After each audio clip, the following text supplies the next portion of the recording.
Not so long ago, France's aging nuclear reactors seemed headed for retirement.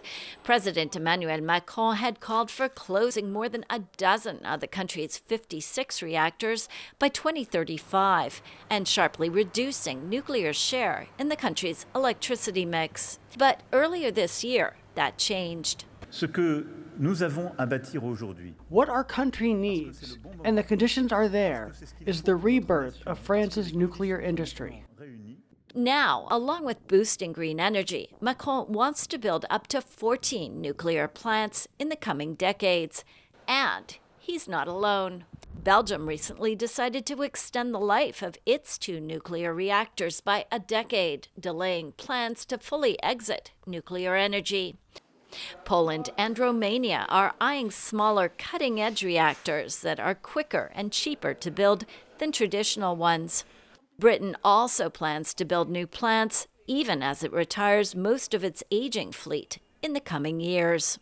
Certainly the current global energy situations, Russia's war on Ukraine are driving interest, really making countries review their own plans for how they can then move away from external or imported sources of energy. Worldwide, the International Energy Agency says the nuclear industry must nearly double in size to help meet demand as well as global climate change goals. The European Union is especially under pressure to find low-carbon alternatives to Russian oil and gas.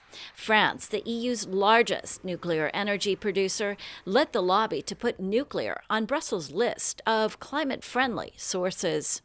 Nuclear should be seen as part of a larger energy mix to help Europe transition to a carbon-free future, says the IEA's Warner. So we need a very broad suite of low-emission technologies. Renewables will definitely lead the way. Wind and solar PV are now 2 of the cheapest options for new electricity, new sources of electricity.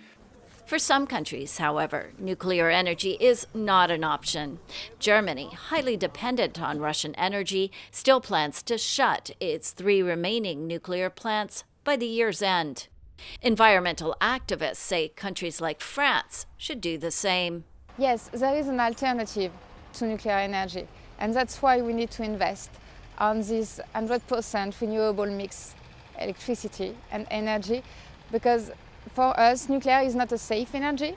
Since Japan's Fukushima accident more than a decade ago, experts say the nuclear industry has shored up safety.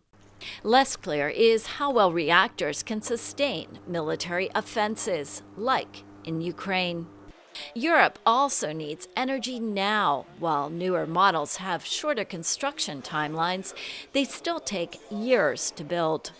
Finding long-term solutions for Europe's nuclear waste is another problem. There's only 1 country that's currently constructing a nuclear waste facility and 2 others that are pursuing it very soon, but that's a real challenge. But with current production limits to solar and wind and other options like hydrogen still nascent, nuclear is likely to remain in Europe's energy mix for the years and decades to come. Lisa Bryant for VOA News, Paris.